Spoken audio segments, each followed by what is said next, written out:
Would you marry someone who never showed their face? Someone who wears a mask all the time, who never takes off their gloves, who forbids you from entering certain parts of the house? I know it sounds crazy. It sounds like something from a horror movie. But that's exactly what I did. And it wasn't for love. It wasn't for passion. It was for money. Money to save my family from loan sharks who were threatening to kidnap my 15-year-old sister. Money that appeared in the form of a rich, mysterious, and completely inaccessible man who offered me an arranged marriage in exchange for paying all our debts. I thought the worst that could happen was living a lie for the rest of my life. I was wrong, very wrong. Because 3 months after that cold, loveless marriage, he finally took off the mask. And when I saw his face, when I understood who he really was, my world completely fell apart. It wasn't a deformity, it wasn't a disease, it wasn't anything I expected. It was a secret so big, so dark, so impossible that I had to choose between being an accomplice to a crime or destroying the only chance my family had to survive. You know that phrase, money doesn't buy happiness? Well, money also doesn't buy peace, doesn't buy truth. And it definitely doesn't hide forever who you really are. Stay with me until the end of this story because I'm going to tell you every detail, from the moment I accepted to sell myself in an arranged marriage, through the terrifying days in that mansion full of secrets, to the night when the mask finally fell and the truth came out in a way no one expected. And I guarantee you'll question everything you think about marriage. About money, about how far you're capable of going when you're desperate. Subscribe to the channel now and hit that like button because this is a real, raw story that will affect you from beginning to end. Oh, and tell me in the comments, what city or state are you watching from? Because I bet that wherever you are, you've also wondered what you would do for money when there's no way out. My hands were trembling so much I could barely hold the sheet. He was standing there at the bedroom door with that mask he'd worn since the day we met, and for the first time in 3 months of arranged marriage, he raised his hands to remove it. "Don't look at me with pity after this," he said, and I swear I felt my heart stop for a full second. The mask fell to the floor with a muffled sound, and when I finally saw his face, everything made sense. Every secret hidden in that mansion. Every strange look from the servants, every absurd prohibition he imposed on me. But what I saw wasn't what I expected. It wasn't a deformity, it wasn't a disease, it wasn't anything that justified all that mystery. It was something much, much worse. And at that moment, I realized I had sold myself to a ghost from my own past. If you're watching this now, subscribe to the channel and leave a like, because this story will make you question everything about marriage, money, and how far you would go to save your family. And tell me in the comments, what city or state are you watching from? Because I bet you've also wondered what you would do if you were in my place. The face that was there in front of me belonged to someone I knew. Someone who shouldn't be there. Someone who had died 5 years ago. At least, that's what everyone believed, including me. My mysterious husband. The rich and strange man who paid all my family's debts in exchange for an arranged marriage. Wasn't an old stranger like everyone thought. It was him. And when our eyes met in that endless second, I understood that that secret was bigger than either of us. The room started spinning. My vision blurred. I tried to scream, but no sound came out of my throat. How was it possible? How does someone simply disappear, be declared dead, and reappear 5 years later offering money to marry you? All the puzzle pieces started fitting together in a horrifying way. Why he never took off the mask. Why he avoided any physical contact. Why he kept that part of the mansion locked. Why the servants looked at me with that mixture of pity and fear. It wasn't protection. It was prison. And I had just discovered I was a prisoner of a secret that went far beyond a simple arranged marriage for money. But before I tell you who he really was and why he faked his death, let me take you to the beginning of this story. Because you need to understand how a normal girl like me ended up in this impossible situation. 6 months before that night, I was just another person struggling to survive at the end of the month. I lived in a tiny apartment with my mother and younger sister, and the word money was something we only knew when it was missing. My father had died 2 years earlier, leaving a mountain of debts we didn't even know existed. Loans from loan sharks, gambling debts, promissory notes signed in bars I'd never set foot in. Overnight, we went from a normal family to a hunted family.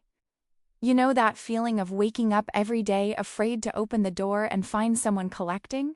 Well, that was my reality. My mother worked 2 jobs and we could barely pay the rent. My sister was 15 and needed to study.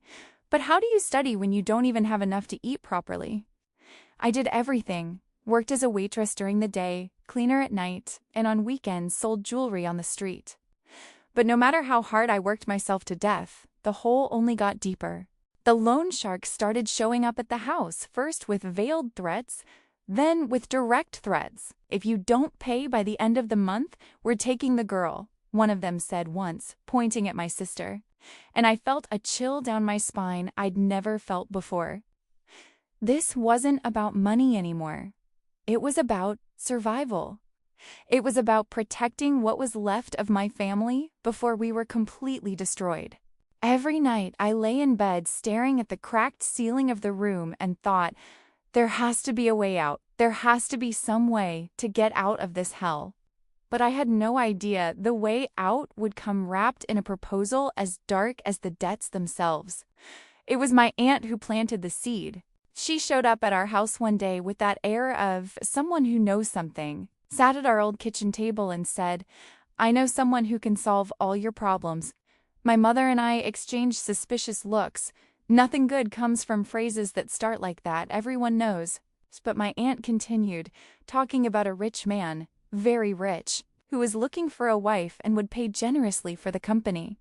He doesn't want love, doesn't want romance. He just wants someone by his side for his own reasons, she explained.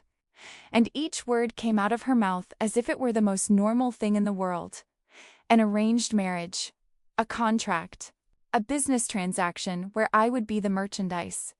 The idea made me nauseous right away, I swear it did. But then I looked to the side and saw my sister doing homework with a pencil so worn you could barely see what she was writing. Saw my mother with dark circles so deep they looked like holes, and something inside me broke.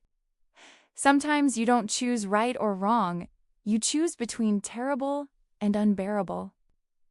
2 weeks later he appeared. Not at our house. He would never set foot in a place like that, I realized later. The meeting was set at an expensive restaurant downtown, one of those with white-gloved waiters and menus without prices. I arrived feeling completely out of place in my only decent dress, and he was already there, sitting at a table in the back, facing away from the entrance.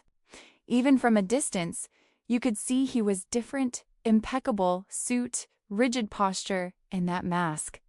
A white medical mask covering half his face, and black leather gloves on his hands, even though it was the middle of summer. My aunt made the introductions with a disturbing naturalness, as if she were introducing 2 co-workers, not a desperate girl and a man who wanted to buy a wife. "Sit down," he said, and his voice was low, hoarse, controlled.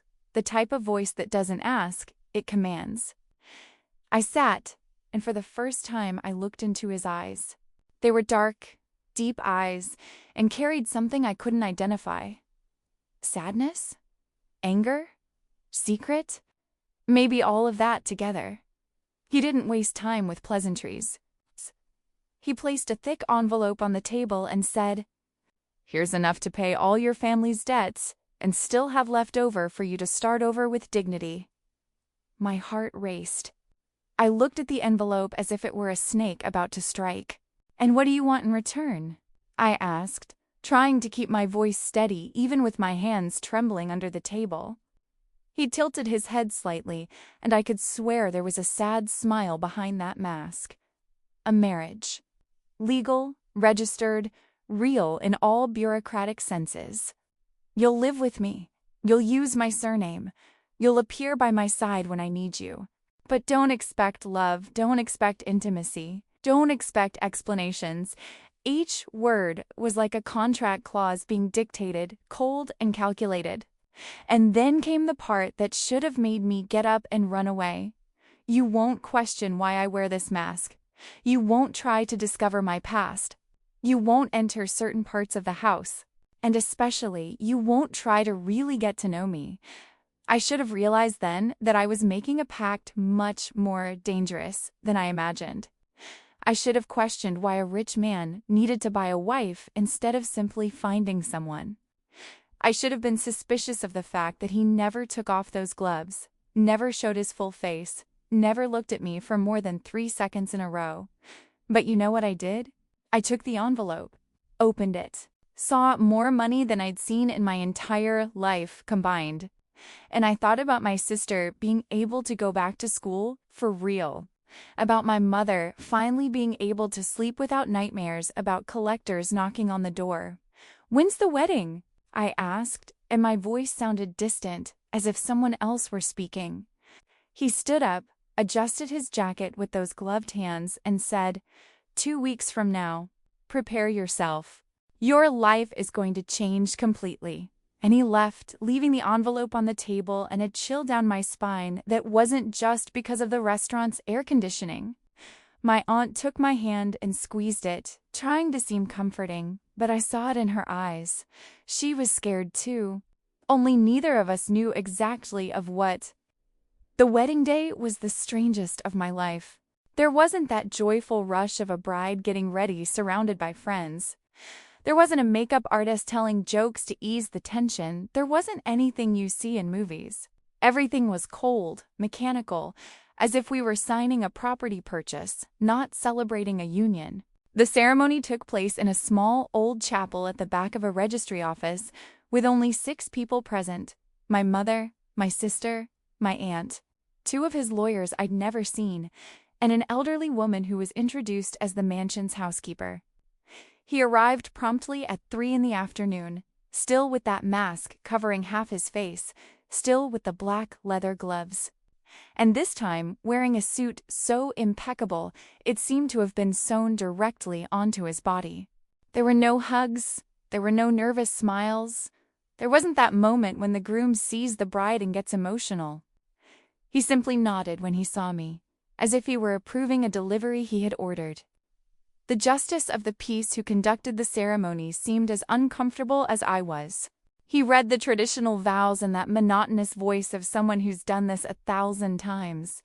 But I could see the way he looked at us, as if he knew that arranged marriage was hiding something very wrong. When it came time to exchange rings, he extended his gloved hand and I placed the ring over the leather. Not even at that moment did he take off the gloves. Not even to sign the documents afterward. Everything happened through that fabric barrier he maintained between his skin and the rest of the world. "You may kiss the bride," the judge said without any conviction, and I felt my stomach turn. He approached, leaned his body slightly in my direction, and just touched his forehead covered by the mask to my forehead for 2 seconds. It was the closest contact we'd had up to that moment. And it was cold. So cold it felt like I'd touched a corpse. There was no party, no celebration, no toast. As soon as we signed the papers, he turned to the lawyer and said, "Arrange the transfer of the rest of the amount to their account." As agreed. My mother started crying softly, I don't know if from relief or guilt, and my sister hugged me so tight I felt her trembling. "Come back to us soon," she whispered in my ear, and I didn't have the courage to say I didn't know when that would be possible. The elderly housekeeper approached me with an expression that mixed pity and something darker, a warning perhaps, and said, "The car is waiting, ma'am."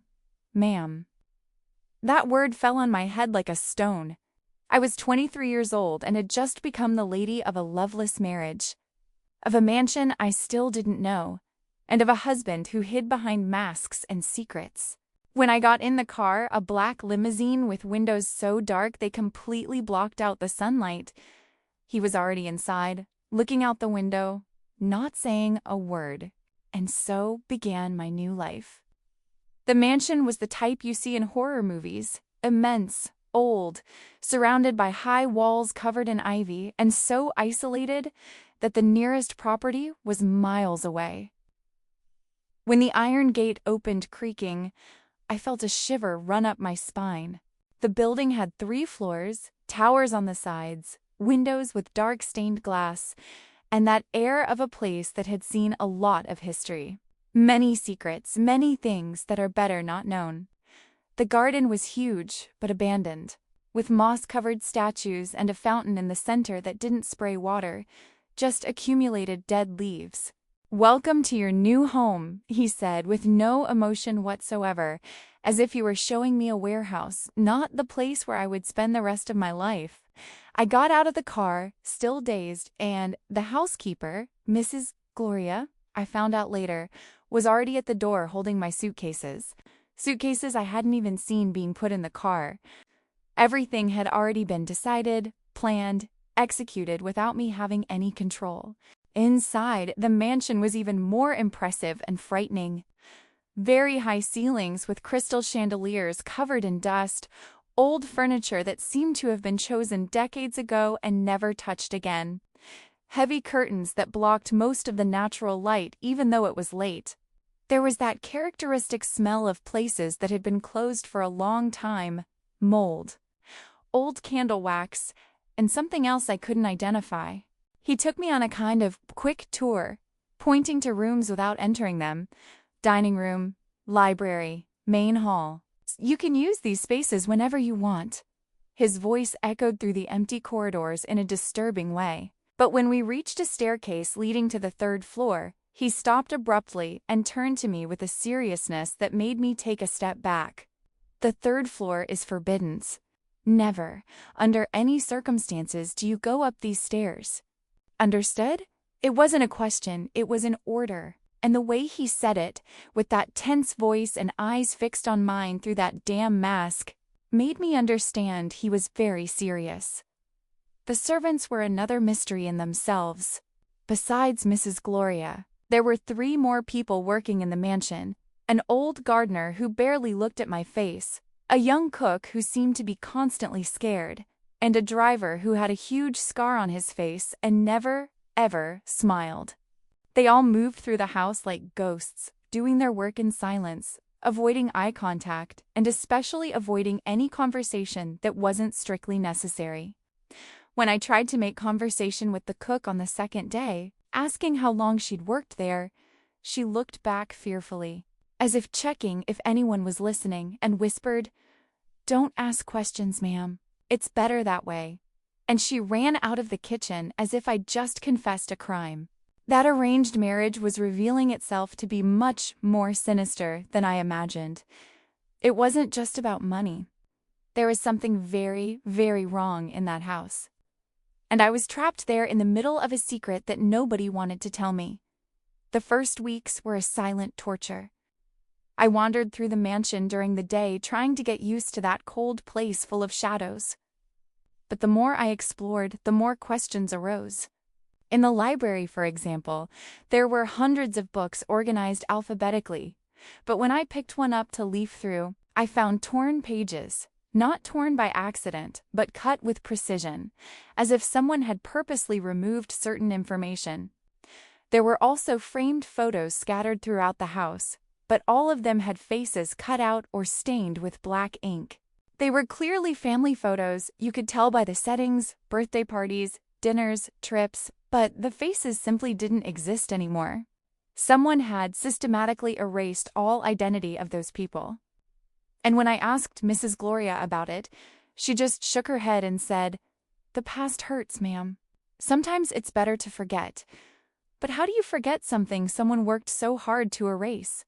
One day, exploring the living room, I found a wooden box hidden behind a bookshelf. Inside were letters, dozens of them, all addressed to him, but with a different surname than what was on our marriage documents. The letters were torn in half, making complete reading impossible, but you could catch fragments. Can't continue hiding like this, ... single quotes. The truth will eventually catch up with you, ... single quotes. Forgive yourself for what happened, ... single quotes. My heart raced. Forgive himself for what? What had happened? And why was he using a false surname? I was about to investigate more when I heard heavy footsteps in the hallway. I quickly put everything back and closed the box, but when he appeared at the door, I knew from the way he looked at me that he noticed. Found something interesting? He asked with that controlled voice, but I could feel the tension behind the words. Nope, just looking at the room. I lied, and he stood there staring at me for long seconds before saying, "Curiosity killed the cat. Remember that?" And he left, leaving the veiled threat echoing in the air. But the most disturbing moment came one night when I couldn't sleep. I was lying in the huge bed in my room, which was strategically on the other side of the hallway from his, maintaining that distance that the arranged marriage required, when I heard voices. They weren't normal conversation voices, they were urgent whispers, almost desperate. I got up and opened the door slowly, and realized they were coming from his room. He was talking to himself, or at least seemed to be alone, because I only heard one voice. I can't tell her ...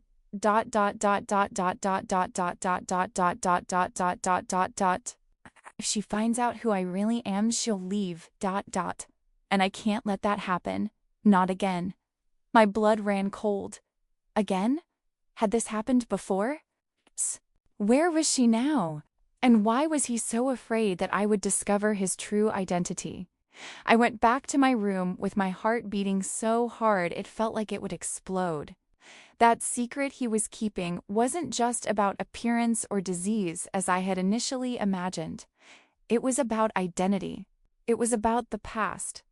It was about something he had done and needed to hide from the whole world. And the first, unwittingly, had become a prisoner of that secret. 3 months passed in that strange and suffocating routine. 3 months of silent dinners where we barely exchanged 10 words. 3 months of nights sleeping in separate rooms. 3 months of me pretending this was normal while gathering each clue like pieces of a macabre puzzle.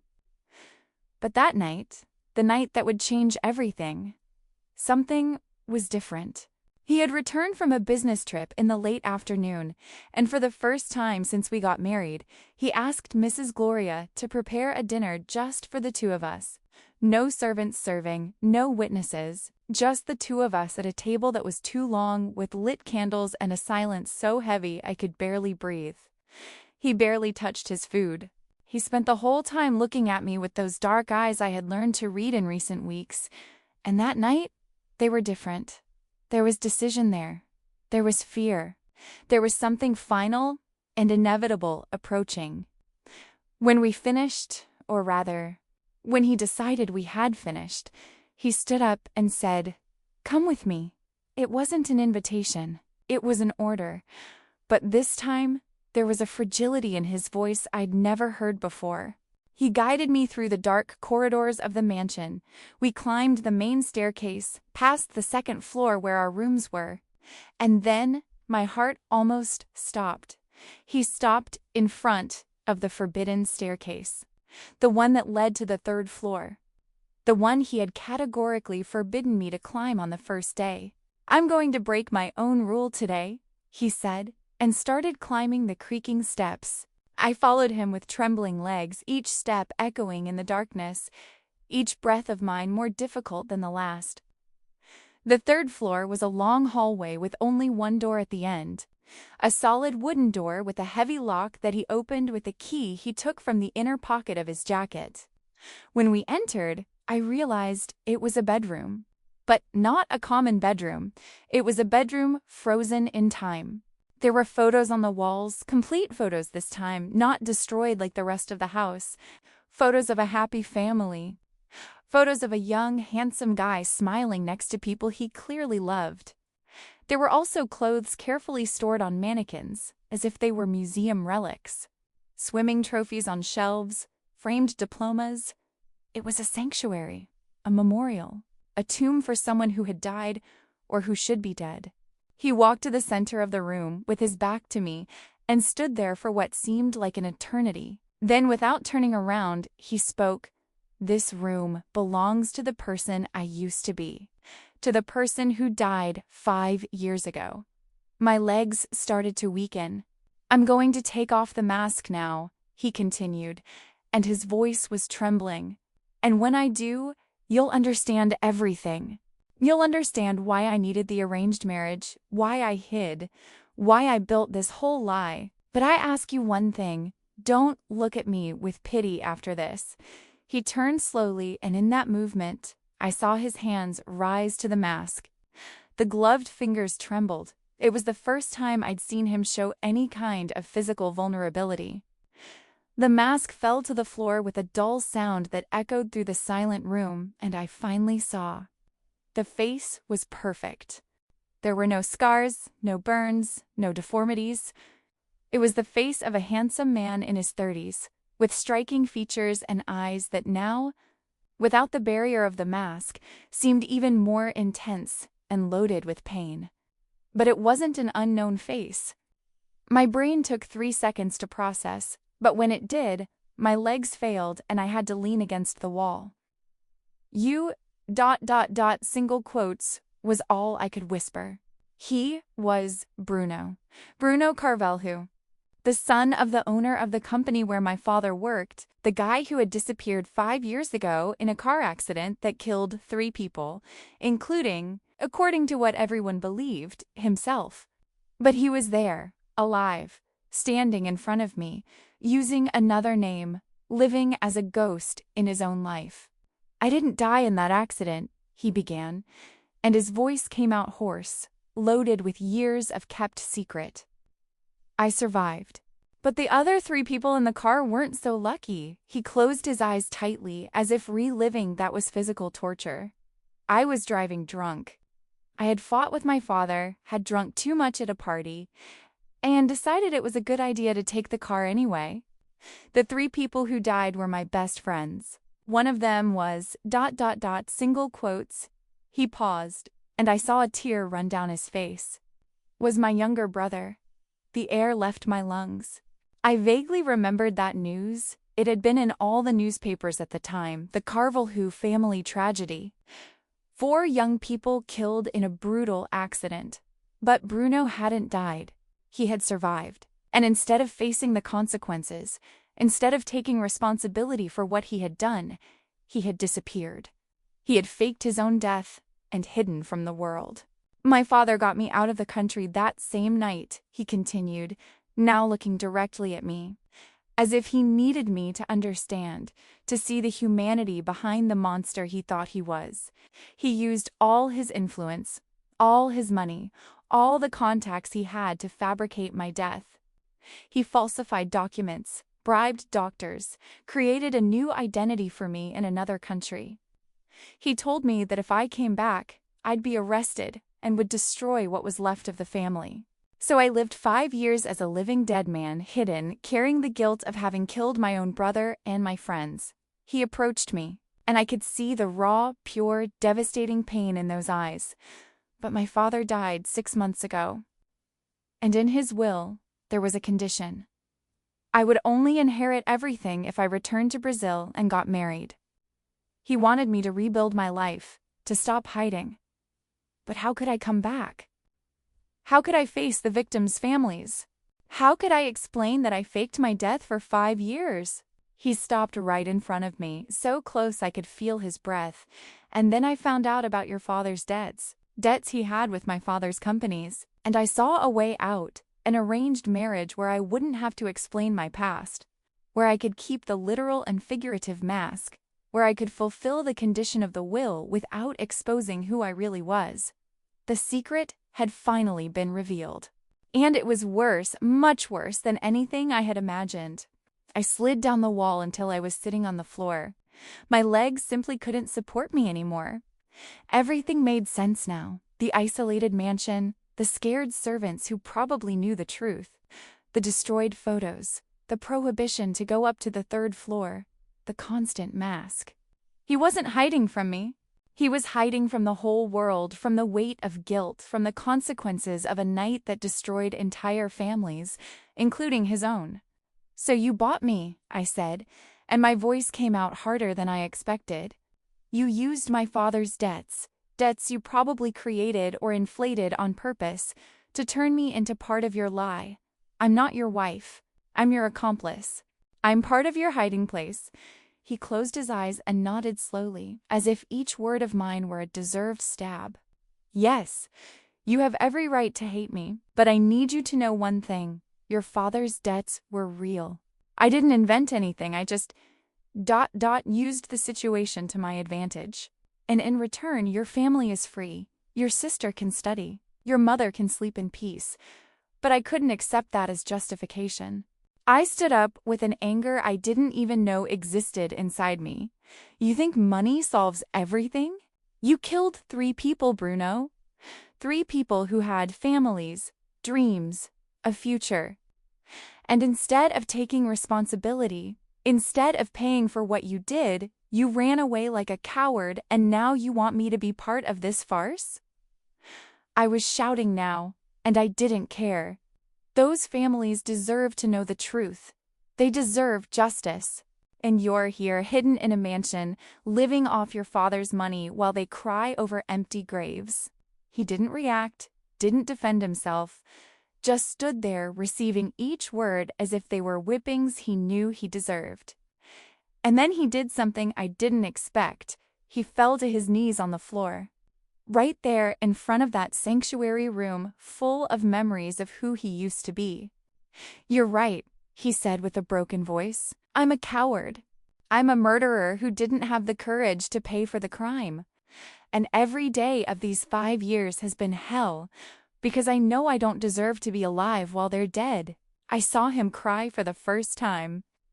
It wasn't a silent, dignified cry. It was a desperate cry, from someone who had kept it in for so long that now it was exploding without control. And for a moment, just a moment, I felt sorry. Not for what he had done, but for what he had become. A living shadow, a ghost haunting his own existence. But pity didn't erase the anger. "I'm going to give you 2 options," I said, and my voice was firm now, firm in a way I didn't know I was capable of. "Either you go to the police tomorrow morning and tell the whole truth, take responsibility, face justice, give the families the closure they deserve, or I'll tell. And when I tell, it won't just be you who falls. It'll be everyone who helped you fake that death, including the lawyers, the doctors, all the accomplices of this lie." He raised his face to me, and in his eyes I saw something that wasn't there before. Hope. Hope that maybe, just maybe, there was still a way to do the right thing. "If I confess," he asked, "will you stay?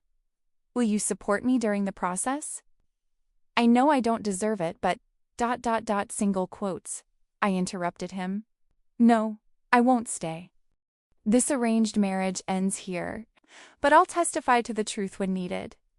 And maybe, just maybe, one day you'll be able to forgive yourself. But I'm not the one who can give you that. It's something you have to earn." The next morning, Bruno Carvalho, or rather, the man who had spent 5 years pretending to be dead, walked into a police station and confessed everything.